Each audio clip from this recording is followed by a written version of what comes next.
Welcome to CEO Money. I'm Michael Yorba. Thanks for joining with us. All right, I have Steve Tcherchian. He is the Chief Product Officer of XYPRO.com. All right, Steve, welcome to the show. Thanks for being here.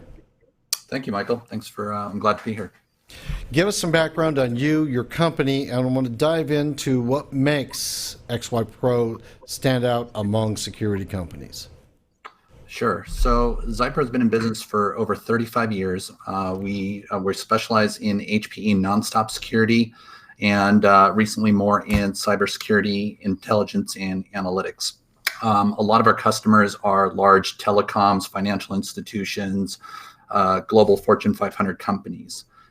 We handle most of the compliance, auditing, and database management for a lot of these large organizations. So what we do is secure mission critical environments. These are back ends of telecoms, ATM networks, and other financial service providers. Myself, I've been in the cybersecurity business for about 20 years now. I've started off doing application development and SOC management. I've done a little bit of I've done a bit of training. I've worked for global organizations, managing their cybersecurity environment and then putting together cybersecurity programs as a CISO. And now in my role as Chief Product Officer at XYPRO, I focus primarily on compliance, data privacy, and threat detection issues. All right, you are a cut above and separate in a disruptive industry sector. What it makes XYPRO stand out above everybody else and so different, so special? Sure. So our customers, definitely our focus on our customers and the type of customers that we've got responsibility to. So it's all the big brands you can think of are more or less our customers. We excel at understanding what the customer requirements are, what it is that we need to provide them, and then they look to us as an innovator in this business to stay ahead of the curve and identify to them how we can best put a strategy in place to help them manage risk, become compliant, and address their technical challenges in the security space. One of the big problems a lot of people are facing is this phishing. And I wanted to find out if you could give me some information on how to best combat that. Sure. It always starts with your employees. There's no use if you spend a ton of money and resources and put all this sophisticated technology in place if your employees and your folks aren't aware of what to do and what not to do. It's the analogy I like to use is putting together a complicated or a very high-tech security system for your home, but it's no use if you're not going to lock your doors and lock your windows or close your garage door when you leave the house. It's similar like that in a corporate from a corporate standpoint is you can spend all the money you want on technology and putting things together in place to secure your environment, but your people have to be aware of what they should be and should not be doing. For example, everybody from the top down, from your CEO to the admins to finance to everybody needs to be aware what can constitute a phishing attempt and how people are falling for it, victim for it. What are some of the common things that we're seeing right now in IT scams that the public needs to be aware of? It's an interesting one has come to light recently. It's because of all these password or these website hacks that happened 4 or 5 years ago, from Yahoo to Facebook, so to some of the other ones. A lot of people's personal passwords are floating around on the dark web right now. So I'm sure many of you have seen these emails that you receive with your password in clear text stating that they've got compromising videos of yourself or some other type of thing that really tugs at the heartstrings and makes you think, this sounds legitimate. Asking you for Bitcoin. A lot of people are falling for this. It's more or less, I've got a video of you doing something you shouldn't be doing, and unless you send $500 worth of Bitcoin, I'm going to blast this out to all of your all of your business contacts. Interesting enough, a lot of people are falling for this. Again, it's one of those things that really tugs at people and hits them personally and makes them think, it all stems from breaches this is the effect of breaches that were there 4 or 5 years ago, and now we're seeing the effects of them. Another one that's been going around recently is what's known as these CEO scams, where you would get an email from the finance department, or some other admin would get an email from the CEO, or what appears to be a CEO or some other exec in the company, asking them to wire money to another bank account or go out and buy gift cards. And people have a general willingness to help out when they see a message like that. So you're seeing a lot of that scam floating around right now.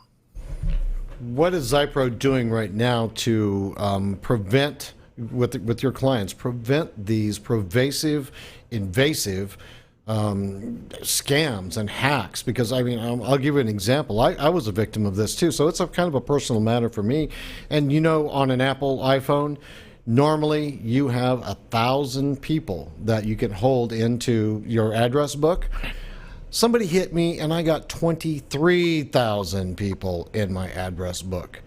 And there's got to be something that people can do to protect themselves with your instructions. So give me some ideas of what you're doing to help people stay away from this ever-pervasive and ever-expanding industry sector. And now it's an entire industry sector. It's not just some hacker off in Croatia or Serbia that that just was a whiz kid at school. I mean, there's whole industry sectors in this thing now.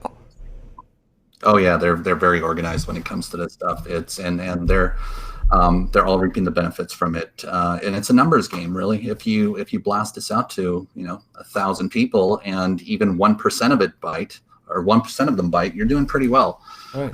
But what we try and do is a lot of education. So we educate internally for our staff, is make sure everybody is aware of what to do, what not to do. But we also do a lot of external thought leadership too, is kind of staying ahead of the industry, understanding where we've been, where we are now, and where we're trending to, and kind of put some messaging and some thought around and leadership around that. We speak at conferences. We engage closely with our customers on what to do, what not to do. But it's really about, at this point, it's education. It's less technology. I mean, technology does have a role in it, but it's less and more education. The more educated you are, the less reliant you'll be on the technology. But the technology has some aspects to it that you do want to consider. When you look at your iPhone and you see 30 new updates this week, install them. It's not they're not there for just to have a big number. They're there to because these application developers are actually detecting bugs and patching up their software. So the example you just gave is an important one. Make sure your phones and your computers and all your other devices are updated and current when it comes to security patches like that, and it'll prevent things like that. I mean, there's no perfect security, and these patches and these bugs are going to continue being revealed, but at least it helps you mitigate that risk. Where are you taking the company from here? I mean, you're the chief product officer. That means you're in there in the beginning, the morphing of it, the architecture to go into the future, because this is you have job security. Let me just put it that way as we go forward. Yeah, we're getting more and more into intelligent data analytics and threat detection, but around contextualization. So a lot of my core focus right now is around intelligent data or contextualized data. We use we use context for just about everything in our lives, from where we're going to eat to communicating on a day-to-day basis with colleagues to everything else. It seems like contextualization or contextual information when it comes to cybersecurity has been behind the curve and lacking a little bit. So we've seen an opportunity with some of the things that we've put in place over the 35 years that XYPRO has been in existence, and leveraging that for upcoming threats that we need to be aware of. So being able to leverage what we've built to provide more intelligent, contextual data that can be actionable for people. Because as we're dealing with right now, it takes an average of 6 months to detect that any network has been compromised. So it takes 6 months to identify a breach. And to me, that's tough to swallow. That's a tough pill to swallow. We can't accept that as the norm. So we take a look. So XYPRO itself takes a look and see what can we do to help with that? What can we do to reduce that mean time to detection? And the more we engage with our customers, the more we engage with our market and some other verticals we're getting into, the more we realize that it all really comes down to data and getting a core understanding of data and how we can make that more actionable. Wonderful. Thank you for that answer. I appreciate that. Thank you for being a guest on our show today. Sure, it was my pleasure. Thank you, Michael. Mine too. All right, thanks for watching.